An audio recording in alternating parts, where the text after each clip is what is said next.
listening to Skeptoid. I'm Brian Dunning from Skeptoid.com. 5 false arguments for raw milk. Today we're going to drop by our friendly local dairy farm and pick up a quart or two of what has become among the trendiest of foodie fancies: raw milk. Raw milk comes straight from the cow's udder and into your glass. It hasn't been homogenized or pasteurized and has nature's full complement of fat, making it a scrumptious, creamy treat. But many of its fans aren't satisfied with touting its flavor. They also claim it brings a host of miraculous health benefits hereto undiscovered by science.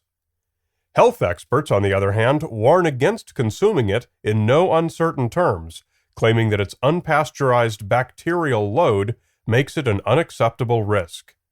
Is one or the other of these positions true, or do the real facts lie somewhere in between? Some raw milk lovers take their passion very seriously, almost to the point of a religion. It's fine to like something, fine to uphold ideological positions, fine to advocate it to others, but it's never okay to invent bad science to defend a position. And unfortunately, it appears that that's exactly what some raw milk proponents do. Here are 5 common arguments that I found being repeatedly made about the supposed evils of regular pasteurized, homogenized milk. Number 1, pasteurization destroys milk's nutrients. False. As we know, regular milk is pasteurized, and this is the key difference between it and raw milk. Heating food to reduce spoilage has been in practice for about 1,000 years, even though the mechanism wasn't well understood at first. We now know that heat kills the microbes found in food, including bacteria, fungi, algae, and a whole host of other organisms. Dangerous bacteria, like Salmonella and E. coli, are the most worrisome. We could sterilize food if we wanted to kill everything in it, but complete sterilization would also cook or destroy the food. It was Louis Pasteur who discovered in 1864 that a much gentler heating for only a short time was sufficient to kill such a high percentage of the microbes that food spoilage was largely mitigated. Today, milk is one of many, many foods that are pasteurized to increase their shelf life and safety. There are various processes for doing this, but the net result is that the milk is briefly heated and then cooled again. Opponents say that a side effect of this is to destroy essential nutrients in the milk. To see whether this is true, we first have to ask, well, what are these nutrients? So far, the answer to this has been wanting. The nutrients in milk are mainly energy from fat and lactose, and these are unaffected by pasteurization. Similarly, the molecular structures of proteins and minerals are far too robust to be damaged by the relatively low heat. One fact is that a number of vitamins are found in reduced concentration in pasteurized milk, including vitamins B1, B12, C, and E. Though true, it's a fine trade-off because milk of any kind is a relatively poor source for these vitamins. Vitamin A content is actually increased after pasteurization. Often, advocates point to the fact that regular milk is fortified with vitamin D as evidence that pasteurization destroys that vitamin, so it has to be re-added. Untrue. Milk is not a source of vitamin D. It's one of many products that are fortified, such as breakfast cereals, orange juice, and baby formula, and have been since rickets was a major public health problem in the 1930s. Lactobacillus is a bacterium found in our bodies and also found in cow's milk. Lactobacillus does help with our digestion and the conversion of sugars to energy, and it is killed by pasteurization. While some raw milk advocates raise alarm over this, there's no need. Lactobacillus thrives and reproduces itself inside our bodies. There is no need to drink milk to get it. Number 2, homogenization makes milk less healthy. False. Raw milk is not homogenized like regular milk. Homogenization is just what it sounds like, making the milk consistent from batch to batch and making the fat level consistent throughout each serving. Homogenization is a pretty simple process. The first thing that's done is to mix together milk from different dairies, making it more consistent overall day to day. The second part is making it consistent throughout. Raw milk separates into a light fatty layer on top, and a heavier layer on the bottom.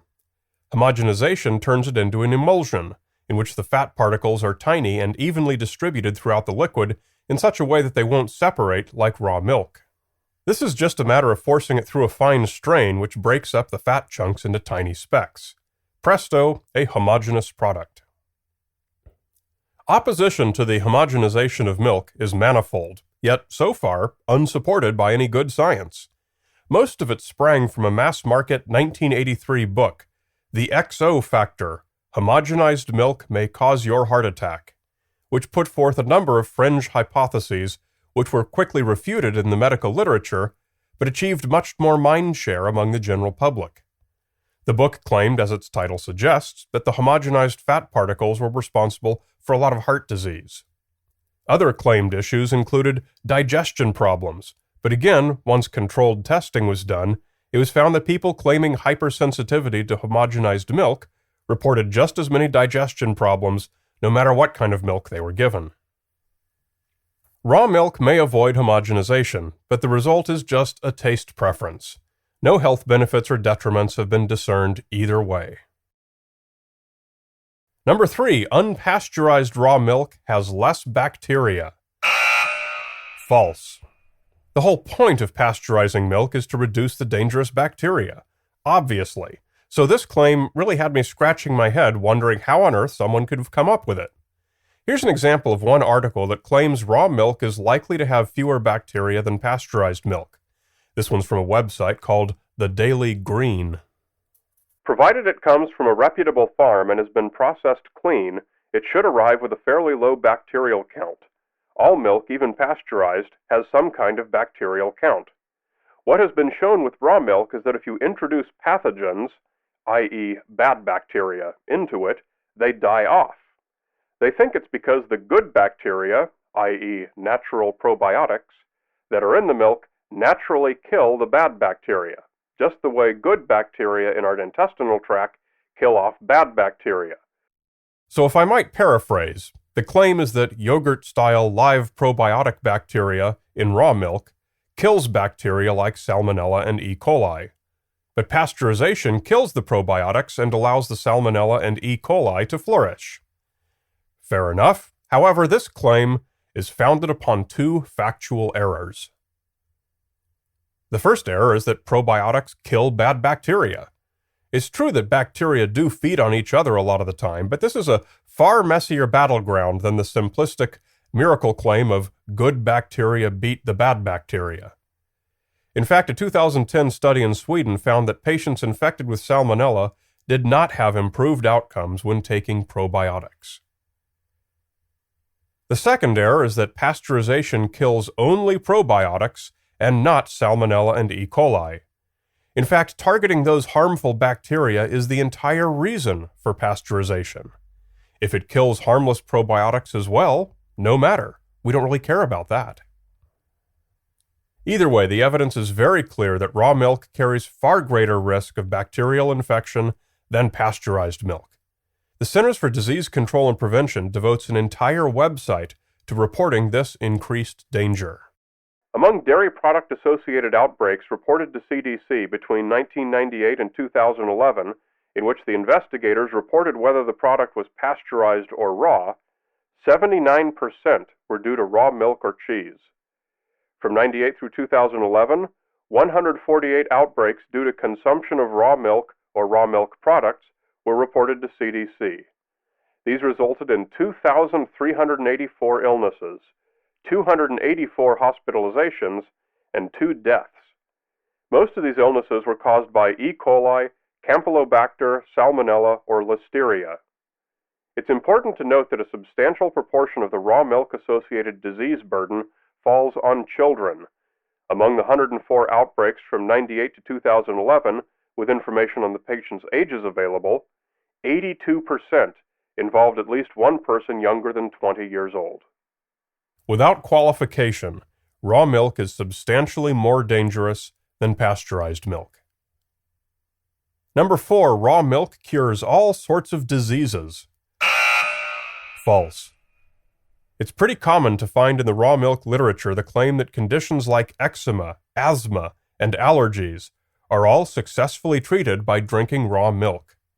This claim is completely absent from the scientific literature, but alternative medicine journals have asserted on many occasions that the bacteria in raw milk better challenges a child's immune system and thus protects the child from such conditions. This is exactly how a vaccine works, so really all they're saying is that raw milk is a vaccine against eczema, asthma, and allergies. There are no vaccines against these conditions, although allergies is such a broad category that it's impossible to make any blanket statements. If it were possible to vaccinate against eczema, asthma, and all allergies, then drug companies would have done it decades ago for immense profits, as they've done with the existing vaccines on the market. Make no mistake, medical science would love to be able to prevent these conditions. Number 5, grass-fed cows produce safer milk. False. Most cows are fed grain, since it takes too much land and rare climatic conditions to let cows pasture graze. Although a lot of raw milk sources say that grass-fed cows produce milk that's higher in this vitamin or that vitamin or what have you, the only difference that's been consistently shown is that it contains a higher amount of a fatty acid called CLA, or conjugated linoleic acid. CLA is sold as a supplement in the alternative health industry as a cure for things ranging from cancer to obesity. There are a number of small studies supporting these uses in the alternative medicine literature. CLA is found in all meat and dairy products, and it is indeed found in higher concentrations in grass-fed animals. But that doesn't necessarily make it a wonder drug. Unlike the alternative medicine literature, the science literature makes almost no mention of CLA outside of animal studies. There's certainly no clear evidence that CLA supplementation has any evident medical benefit, although it certainly isn't going to hurt you. In the real world, the tiny amount of CLA you'd get by drinking grass-fed cow's milk instead of grain-fed is almost certainly insignificant. Regardless, it cannot be reasonably argued that milk from grass-fed cows is safer than that from grain-fed cows. The default feedback I'm going to get from this episode is that I am on the payroll of Big Dairy, paid to spread misinformation and put the small, enlightened dairy farmers out of business. The only people who pay me are my listeners for pointing out bad information like this that can impact public health. Raw milk is indeed a health risk, but from what I've been able to find, it's not a huge one. It certainly puts fewer people in the hospital than bad meat, for example. If you enjoy the flavor and don't mind the limited availability, I say go for it.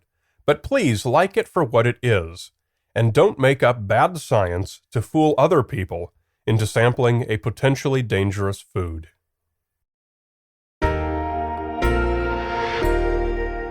You're listening to Skeptoid.